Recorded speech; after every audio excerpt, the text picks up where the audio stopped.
Om Shanti. Good morning. आज 11 जुलाई 2026 साकार बापदादार मधुर महावाक्य। बापदादा बोलছেন, মিঠে মিঠে বেচ্ছে আজ বাবা তোমাদেরকে নিজের বিষয়ে ভাবা উচিত, অন্যের বিষয়ে নয়। কারণ ড্রামা অনুসারে যে করবে সে পাবে, এটাই নিয়ম। কেউ না করছে, কেউ না করুক, আমি করব, তো যে করবে সেই পাবে। আজকের মূল্যের প্রশ্ন, ত্রিকালদর্শী হয়ে আত্মার কোন কথাটি স্মরণে এসেছে? উত্তর, আত্মার স্মৃতি জাগ্রত হয়েছে যে আমরা প্রকৃত রূপে মূল বতনের নিবাসী। এই ড্রামাতে পার্ট প্লে করতে এসেছি। আমরা মুখ্য অ্যাক্টর হয়ে 84 জন্মের পার্ট প্লে করেছি। এখন বাবার সম্মুখে আছি, তারপর বাবার সঙ্গে ঘরে ফিরে যাব। পবিত্র হয়ে ঘরে ফিরতে হবে, তারপরে সুখধামে আসতে হবে। এই সম্পূর্ণ খেলাটি ভারতকে নিয়েই রচনা করা হয়েছে। এই সমগ্র জ্ঞান ত্রিকালদর্শী হওয়ার জন্যই স্মরণে এসেছে। আজকের মূল্যের প্রথমে গীত বেজেছে, মরবো তোমার পথে, বাঁচবো তোমার পথে, জিনা তেরি গলি মে, মরনা তেরি গলি মে। ওম শান্তি। এই গীত কে গেয়েছে? বাচ্চারা গেয়েছে। কি বলে বাচ্চারা? বাবা, এখন তোমার গলার মালা হব, এই শরীর তো এখানে ত্যাগ করে দেব। বাচ্চারা জানে শান্তিধাম বা নির্বাণ ধামে পিতা ও আমরা আত্মারূপী সন্তানরা থাকি। এখন বাবা ক্ষণে ক্ষণে বলেন, নিজেকে আত্মা নিশ্চয় করো। তোমরা জানো আমরা আত্মারা বাবার সঙ্গে নির্বাণধামে থেকেছি, পরে এই শরীর ধারণ করে 84 জন্মের চক্র পরিক্রমা করেছি। বাচ্চারা জানে আমরা হলাম যথাযথভাবে পরমধামের নিবাসী। পুনরায় বাবা এসেছেন। এখন তোমরা বসে আছো, দেখছো বাবা সামনে বসে আছেন। এখানে হলো লৌকিক দেহের সম্বন্ধ। আমরা প্রকৃত রূপে ছিলাম আত্মা, পরে লৌকিক সম্বন্ধে সুখ ও দুঃখের জীবনযাপন করেছি। তো প্রথমে পৃথিবীতে জন্ম নিলে সেই শরীরের কোনো নাম থাকে? থাকে না, তাই না? কারণ সে তখন বলে যে এটা ভগবানের সন্তান। তারপরে শরীরের নাম পড়ে 6 দিন পরে। নিজের শরীরের সঙ্গে প্রথমে সম্পর্ক হয়, তারপরে সেই শরীরের সঙ্গে 21 দিন পরে পিতামাতার শরীরের সঙ্গে সম্পর্ক হয়, লিখিত, তাও এগ্রিমেন্ট হয়।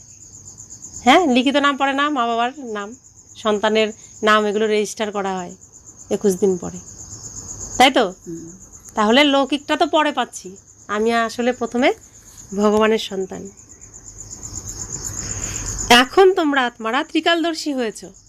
তাহলে আমি তো জানি আমি, আমার পিতা স্বয়ং ভগবান আর আমি তার সন্তান। আমি এখানে এসেছি, এই সম্পর্কগুলোর সঙ্গে আমি এগ্রিমেন্ট করেছি এতদিনের জন্য, তাই না?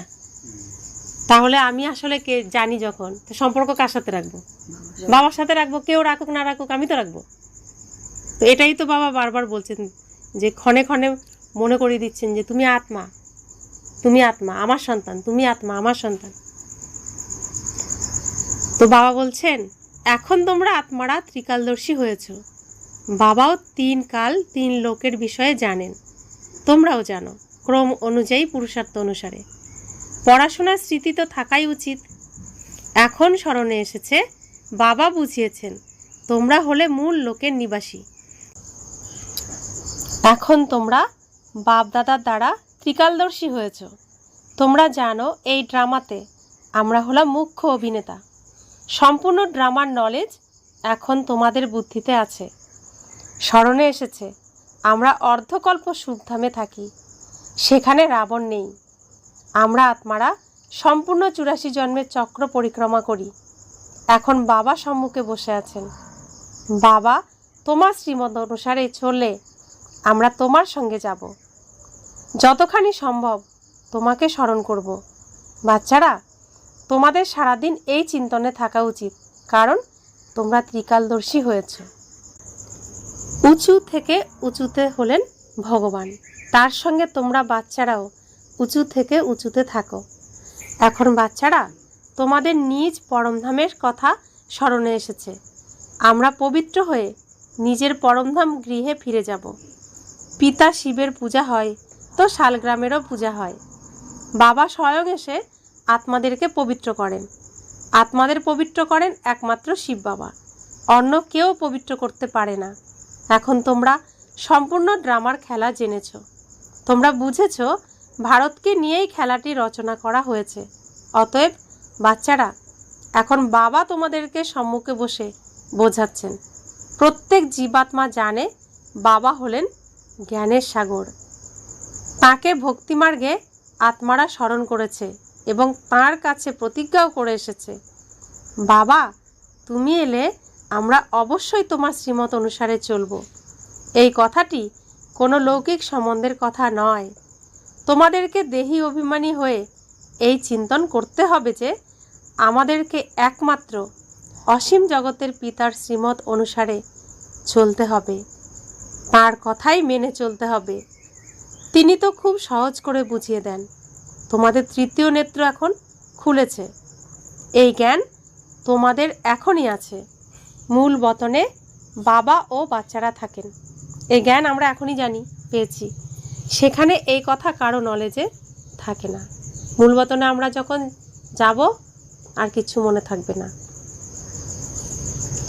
এখন বাচ্চারা, তোমাদেরকে বাবা নিজের অন্ত অর্থাৎ নিজের সকল রহস্য প্রদান করেন।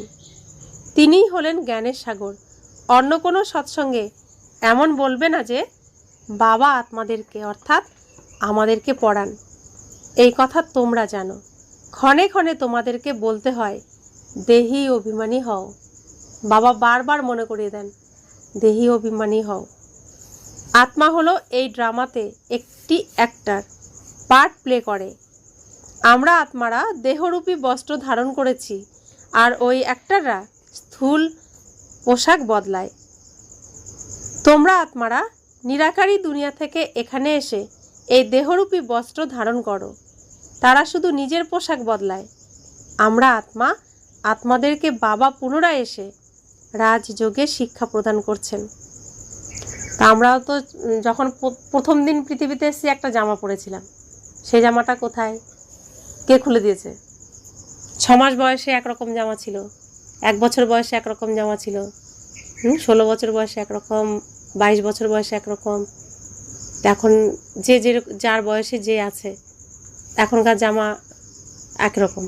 তো এই জামাটা কে পাল্টে দিয়েছে? তো এই ঘটনাটা তো সামনে ঘটেছে, তো সামনে, কিন্তু কি করে পাল্টিয়েছে এটা দেখিনি, কিন্তু রেজাল্টটা দেখতে পাচ্ছি। তো এই অলৌকিক ঘটনা ঘটছে তো সবার সামনে। তাহলে তিনি আছেন, তবেই তো হচ্ছে এটা, তাই না? কে পাল্টাচ্ছে? সত্যি সত্যি পাল্টাচ্ছে না? তাহলে অনেকে যে তর্ক করে ভগবান কোথায়, ভগবান কোথাও নেই, তো তোমার জামা পাল্টে দিল কে? তোমার ওই জামাটা কোথায় আছে? কোন আলমারিতে রেখে দিয়েছো 1 মাসের 1 দিনের বয়সের জামাগুলো? প্রত্যেক দিনই তো জামা পাল্টাচ্ছে, প্রত্যেক দিনই তো পাল্টাচ্ছে, ডেলিটা ডেলি পাল্টাচ্ছে। তা আবার নতুন নতুন জামা দিচ্ছে, একটার সাথে আরেকটার কোনো মিল নেই। আর একটা জামা দ্বিতীয়বার পরাচ্ছে না। তো ভগবানের দেওয়া জামা এমন জামা, তাই তো? এই জীবনটাতে আমার জন্য কতগুলো জামা রেখে দিয়েছে। একটা জামা একবারই পরতে দিচ্ছে, দ্বিতীয়বার রিপিট করছে না ওই জামাটা, তাই না? তো এ হচ্ছে বাবা, এত ভালো রাখেন আমাদেরকে। তো এসব অনুভব করতে হবে নিজে নিজে। এসব তো চোখের সামনে হচ্ছে অদৃশ্যভাবে। এটাই হলো অলৌকিক ব্যাপার। তো বাবা বলছেন, আমরা আত্মা, আমাদেরকে বাবা পুনরায় এসে রাজযোগে শিক্ষা প্রদান করছেন। এখন তোমরা বাচ্চারা বুঝেছ বাবা এসেছেন, তাই নিশ্চয়ই আমরা বাবার সহযোগী হব। পবিত্র হয়ে সম্পূর্ণ ভারতকে পবিত্র বানাবো। আমাদেরকে শ্রীমত অনুসারে চলতে হবে। শ্রীমত বলে বাবাকে স্মরণ করতে হবে। যে করবে সে পাবে। সবাই তো এসে পুরুষার্থ করবে না। যারা কল্পপূর্বে পুরুষার্থ করেছে তারাই করবে। এখন ফিরে যেতে হবে, তাই পুরুষার্থ করে পবিত্র নিশ্চয় হতে হবে। আমরা উপরে মূল লোকের নিবাসী। সর্বপ্রথমে আমরা স্বর্গে এসেছিলাম, তারপরে সিঁড়ি বেয়ে নিচে নেমেছি। বাবা বোঝান ভারতবাসীদের, ভারতেই আসেন, স্মরণও ভারতে করে যে এসে আমাদের পবিত্র করো। তাহলে ভারতবাসী কারা? আমরা কারা? যারা সনাতন ধর্মের, যারা সনাতন ধর্মকে নিজের ধর্ম মানে, তারা হলো ভারতবাসী।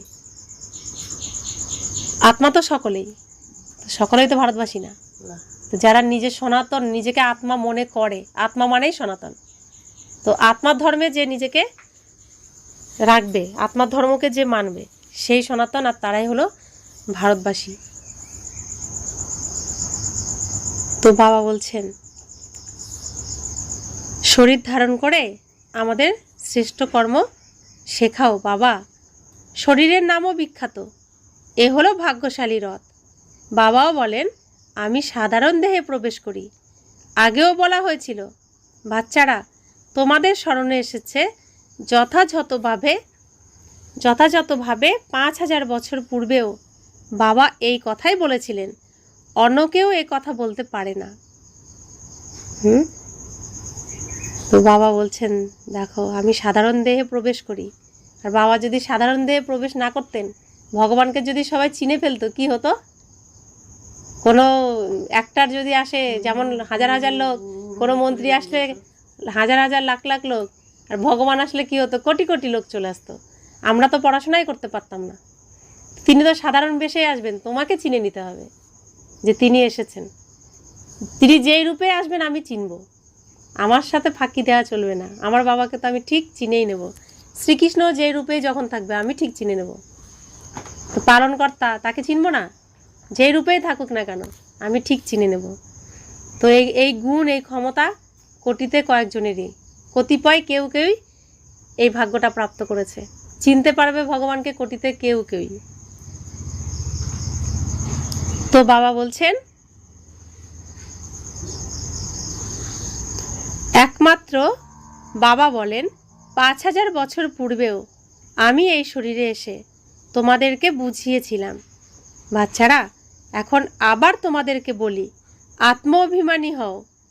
যেমন নাটকের পাত্রদের জ্ঞান থাকে আমাদেরকে কোন পোশাকটি পরিধান করে কি পার্ট প্লে করতে হবে, কিন্তু তারা তো হলো দেহ অভিমানী। এ হলো অসীম জগতের কথা। দেহি অভিমানী হতে হবে।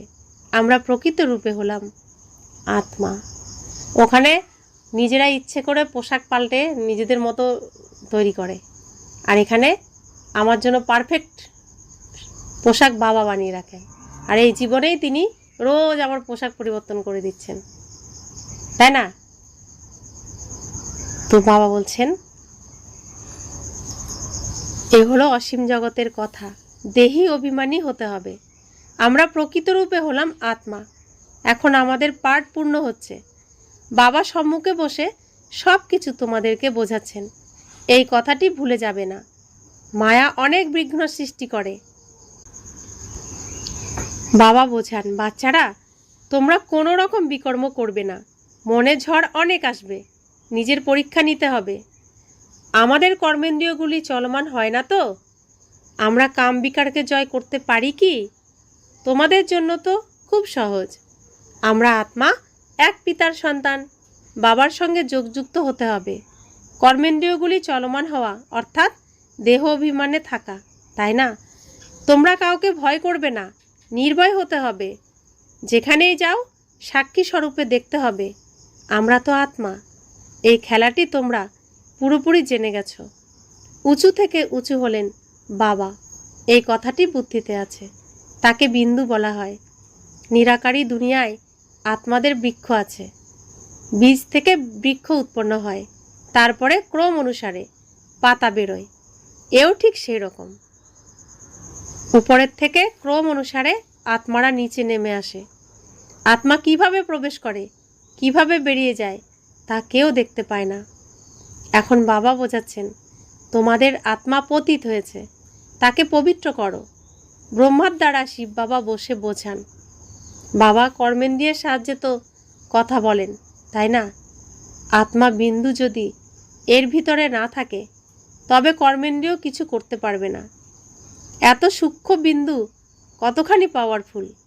এতেই সম্পূর্ণ নলেজ ভরা আছে। বাবা হলেন জ্ঞানের সাগর, উনি বসে তোমাদেরকে বোঝান। ওনার মধ্যে সম্পূর্ণ জ্ঞান আছে। তার এই পার্টও ড্রামাতে নির্ধারিত আছে। তোমাদের আত্মাতেও 84 জন্মের পার্ট আছে। তোমরা দুঃখ সুখের পার্ট প্লে করো, দুঃখে অনেক কষ্ট করো। বাবা বলেন, আমি তো পুনর্জন্মে আসি না, তোমরা 84 জন্মগ্রহণ করো, আমি জন্মগ্রহণ করি না।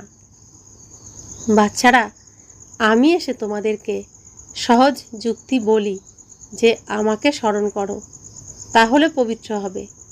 অর্ধকল্প তোমরা কামচিতায় বসে তমপ্রধান হয়েছ। আত্মাদের সঙ্গেই বাবা কথা বলেন। আত্মার অর্গানস বা কর্মেন্দ্রিয়গুলি প্রথমে ছোট থাকে, পরে বড় হয়।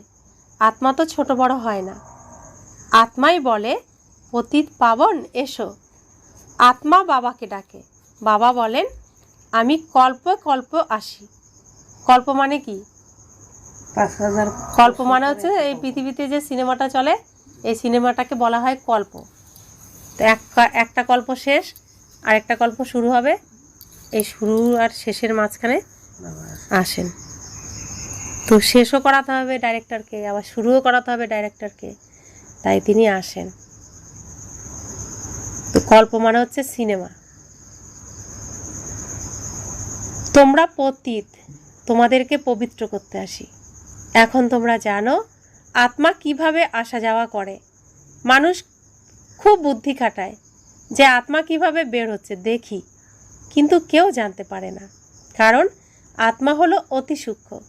ছোট আত্মাতে কতখানি পার্ট ভরা থাকে। যেমন বীজের ভিতরে সম্পূর্ণ নলেজ থাকে, ওই বীজ তো হলো জড়। বট গাছের বীজ কত ছোট হয়, গাছ বের হয় বিশাল। কলকাতায় যে বট গাছ আছে অনেকেই দেখেছে, বিশাল বটবৃক্ষ। বর্তমানে সেই বৃক্ষের ফাউন্ডেশন অর্থাৎ শেকড় নষ্ট হয়ে গেছে, বাদ বাকি গাছটা দাঁড়িয়ে আছে। এও সেরকমই, দেবতা ধর্মের ফাউন্ডেশন নেই, মূল কাণ্ডটিই নেই। বৃক্ষটি এখন জর্জরিত অবস্থায় আছে, অন্যান্য ডালগুলো দিয়ে দাঁড়িয়ে রয়েছে বটগাছের মতন। এই কথাও তোমরা জানো, তবেই তো গভর্নমেন্টকেও বলো যে আমরা এই সময়ের মধ্যে দুনিয়াকে পবিত্র করে দেখাবো। মানুষ এসব কথা বোঝে না। তোমাদের তো নিশ্চয় আছে যে আমরা এই ভারতকে শ্রেষ্টাচারী অবশ্যই বানাবো, তখন ভ্রষ্টাচারী দুনিয়ার বিনাশ হবে। এই যে সবাই চায় শান্তি স্থাপন হোক, আত্মা পার্ট প্লে করে। আত্মা পার্ট প্লে করে ক্লান্ত হয়েছে, তাই আহ্বান করে, হে শান্তি দেবা।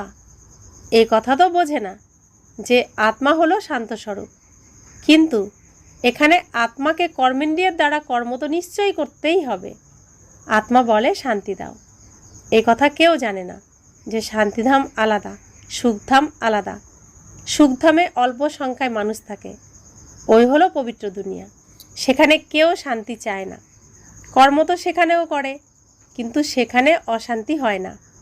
জীবন মুক্তিধাম অথবা শান্তিধাম দুই হলো আলাদা।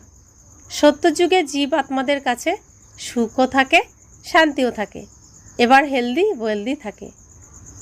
এখন তোমরা জানো স্বর্গ কাকে বলা হয়। দুনিয়ায় এ কথা কেউ জানে না যে স্বর্গ কি। এরা লক্ষ্মীনারায়ণ তো সন্তান। এই বাচ্চাদেরকে সুখ দিয়েছে কে? কেউ সুখ প্রদান করেছে, তাই না? এদের রাজ্য কি আবার আসছে? স্বর্গ অবশ্যই রিপিট হবে। স্বর্গের যখন স্বর্গে থাকবে তখন এমন বলবে না যে নরক আবার রিপিট করব। এখন বলছো যে পবিত্রতা, সুখ, শান্তির নতুন দুনিয়া রিপিট হবে। এ হলো পুরানো দুনিয়া, দুঃখধাম। একেই বলা হয় আয়রন এজ। নতুন দুনিয়াও ছিল, যাকে স্বর্গ বলে। এই জ্ঞান তোমাদের বুদ্ধিতে আছে। যথাযথভাবে আমরা পুনরায় দেবী দেবতায় পরিণত হচ্ছি। তোমাদের এই হলো এম অবজেক্ট। আমরা পুনরায় স্বর্গের বাদশাহী প্রাপ্ত করি। অসীম জগতের পিতার কাছে স্বর্গের উত্তরাধিকার অবশ্যই নেব। এই কথাটি ভালোভাবে স্মরণ করতে হবে। আমরা আত্মারা সেখানে বাস করি, পরে এইখানে আসি পার্ট প্লে করতে। এখন স্মরণে এসেছে 84 জন্ম কিভাবে গ্রহণ করি। বাবা বোঝানো তোমাদেরকে, অর্থাৎ ব্রহ্মামুখ বংশী ব্রাহ্মণদেরকে, ব্রাহ্মণ না হয়ে, প্রজাপিতা ব্রহ্মা সন্তান না হয়ে শিব বাবার কাছে স্বর্গের উত্তরাধিকার কিভাবে প্রাপ্ত করবে। প্রজাপিতা ব্রহ্মা হলেন বিখ্যাত, ব্রহ্মার দ্বারা নতুন দুনিয়া স্থাপনা করেন, সুতরাং নতুন দুনিয়ার রাজ্য নিশ্চয়ই তারাও প্রাপ্ত করেন। তো নতুন দুনিয়ার স্থাপনা করছেন, অর্থাৎ প্রথম স্থাপনার কাজে যে প্রথম সৃষ্টি করে সেটাই হচ্ছে প্রথম। তো এখানে আমরা এখন কি আত্মা, তো আত্মার যে এই যে জন্ম হলো এটা হচ্ছে প্রথম জন্ম, অরিজিনালি জন্মদিন। যে প্রথম দিন নিজেকে আর বাবাকে চিনেছে সেদিনই তার জন্ম হলো, সেটাই এই স্টেজে প্রথম জন্ম এটা। তো বাবা বলছেন ব্রহ্মার দ্বারা দুনিয়া স্থাপনা করেন, নতুন দুনিয়া স্থাপনা করেন, সুতরাং নতুন দুনিয়ার রাজ্য নিশ্চয়ই তারাই প্রাপ্ত করবে। 5000 বছর পূর্বেও ব্রহ্মার দ্বারা বিষ্ণুপুরী স্থাপনা করেছিলেন, এখন পুনরায় রিপিট হবে, তার জন্য তোমরা প্রস্তুতি নিচ্ছ। অনেক বাচ্চারা জিজ্ঞাসা করে ড্রামাকে বড় মনে করব নাকি পুরুষার্থকে। বোঝানো হয় পুরুষার্থ তো অবশ্যই করতে হবে, পুরুষার্থ না করলে প্রারব্ধ কিভাবে প্রাপ্ত হবে। তো প্রশ্নটা হচ্ছে এরকম, বাবা পরীক্ষার রেজাল্টটাকে বড় মনে করব নাকি পড়াশোনাটাকে বড় মনে করব। তো বাবা বলছেন পড়াশোনা না করলে পরীক্ষার রেজাল্ট কী করে আসবে, পরীক্ষায় তুমি ভালো রেজাল্ট করবে কী করে। তো দুটোই তো লাগবে, ভালো পড়াশোনাও লাগবে, রেজাল্টও ভালো করতে হবে। সম্পূর্ণ পুরুষার্থ করতে হবে। কেউ ভালোভাবে পুরুষার্থ করে তখন বুঝতে পারা যায় যে ড্রামা অনুসারে এনার পুরুষার্থ ভালোভাবেই চলছে, পদও ভালো প্রাপ্ত হবে। তাদের পুরুষার্থ খুব তীব্র গতিতে চলে, চলতে চলতে অনেকের আবার পদ কমও হয়ে যায়। ব্রাহ্মণীরা জানে, ব্রাহ্মণীদের কাছে যারা আসে তারাও জানে অমুক ভালো পুরুষার্থ করত, আজকাল আসে না। তারা বলে আমাদের বুদ্ধিতে কেন ঢোকে না, বাবাকে আমরা স্মরণ করতেই পারি না, তাই আমরা আর চলতে পারবো না।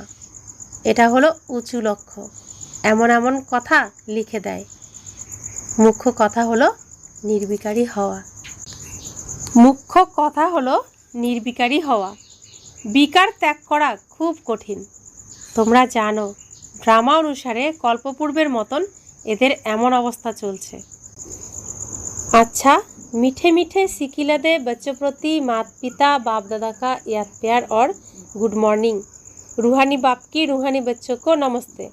हम रूहानी बच्चों की रूहानी माता पिता बाप दादा को याद प्यार गुड मॉर्निंग और नमस्ते नमस्ते नमस्ते। शुक्रिया बाबा, शुक्रिया बाबा, शुक्रिया। धारणार जन्य मुख्य सार। प्रथम धारणा, এই অসীম জগতের খেলাটিকে সাক্ষী হয়ে দেখতে হবে, কাউকে ভয় পাবে না। নির্ভয় হওয়ার জন্য আমি আত্মা এই পাঠ পাক্কা করতে হবে। দ্বিতীয় ধারণা, নিজের চেকিং করে নিজেরই পরীক্ষা নিতে হবে যে কোনো কর্মেন্দ্রিয় চলমান হয় না তো, কাম বিকারকে জয় করেছ, কতখানি দেহ অভিমানী হয়েছ, নিজেকে নিজে আত্মাকে প্রশ্ন করতে হবে। বরদান, এক বাবা স্মৃতিতে থেকে সত্যিকারের সোহাগের অনুভবকারী ভাগ্যবান আত্মা ভব। যে আত্মা কোনো আত্মার কথা শুনেও শোনে না, কোনো অন্য আত্মার স্মৃতি সংকল্প বা স্বপ্নেও আনে না, অর্থাৎ কোনো দেহধারীর প্রভাবে আসে না। এক বাবা, দ্বিতীয় কেউ নেই, এই স্মৃতিতে থাকে। তার ললাটে অবিনাশী সোহাগের তিলক লেগে যায়। এরকম সত্যিকারের সোহাগী আত্মারাই ভাগ্যবান হয়। তাহলে বাবা রয়েছেন সামনে, আমি বাবার হাত ধরে রয়েছি, আর দ্বিতীয় কারোর প্রয়োজন আছে? এক বাবা, দ্বিতীয় কেউ নয়। কারণ দেহধারীকে যদি স্মরণ করি সে কী করবে? নিচের দিকে নামিয়ে নিয়ে যাবে। আর বাবাকে স্মরণ করলে বাবা কী করবে? উপরের দিকে নিয়ে চলে যাবে, সত্য যুগের দিকে, স্বর্গের দিকে নিয়ে যাবে। তো সেজন্য বলছে যে বাবাকে মনে রাখে, আত্মারূপী তিলক লাগিয়ে রাখে, সে হলো সত্যিকারের সোহাগী আত্মা, আর সেই ভাগ্যবান। স্লোগান: নিজের শ্রেষ্ঠ স্থিতি বানানোর জন্য অন্তর্মুখী হয়ে পুনরায় বহির্মুখীতে এসো। প্রথমে অন্তর্মুখী আমি আত্মা, তারপরে আত্মা মুখ দ্বারা বলছি, তারপরে তুমি বলো সব কিছু। তো শ্রেষ্ঠ স্থিতি বানানোর জন্য এটাই হচ্ছে পদ্ধতি। অব্যক্ত ইশারা: জ্বালাস্বরূপ স্থিতিতে থেকে শক্তিশালী স্মরণের অনুভব করো। যেরকম অগ্নিতে কোনো জিনিস দিলে তার নাম, রূপ, গুণ সব পরিবর্তন হয়ে যায়, এই রকম যখন বাবা স্মরণে লগনের অগ্নিতে পড়ো তখন পরিবর্তন হয়ে যাও। মানুষ থেকে ব্রাহ্মণ হয়ে যাও, তারপর ব্রাহ্মণ থেকে ফরিস্তা তথা দেবতা হয়ে যাও। লগনের অগ্নি দ্বারা এমন পরিবর্তন হয় যে নিজস্ব বলে কিছুই থাকে না। এজন্য স্মরণকেই জ্বালারূপ বলা হয়। ওম শান্তি।